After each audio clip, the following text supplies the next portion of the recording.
We wanted freedom now. But whites were not prepared for any changes here. I think they should be kept out any way possible.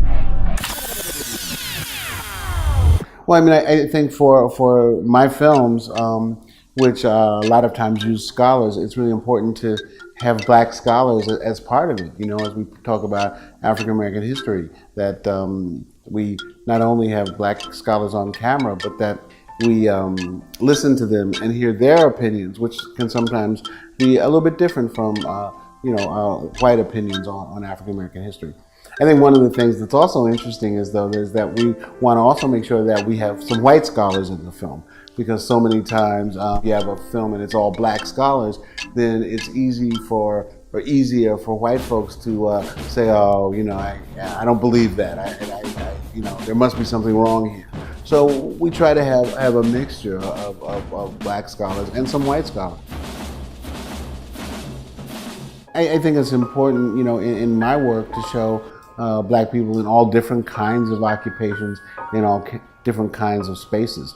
One of the reasons why I got into filmmaking was because I felt that, in the early 70s when black films started to be made, there were a lot of films being made about pushers and drug dealers and prostitutes and things like that. And those weren't the people that I knew growing up. I thought that, our lives as black people are so much more varied, and that we have, these incredible stories and incredible characters, in these stories, and that those characters needed also to be seen and represented, and that there's so many great stories, that come out of my experience as an African American.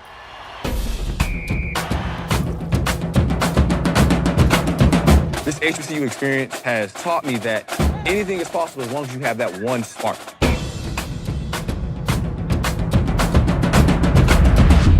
I hope that that they are enlightened in some small way, at least, that this is a story that they probably didn't know about African American colleges and universities, and that they maybe start to think about how their lives, and start to think about race and in Colombia in a different way, or slightly different way.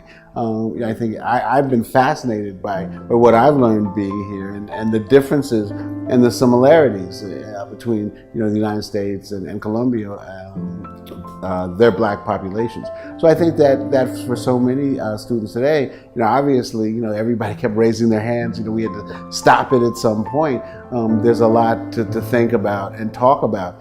And I also think someone made a great point today, is that one of the things that these screenings do is it allows a forum. It's a place where people can talk about, race in a safe way, things that you might not want to raise, with your friends while you're eating lunch. But this is a space to do that. And I think that one thing I've been amazed at, and it's been great, is that I found that students in Columbia really jump at the opportunity to kind of have a safe space to talk about race.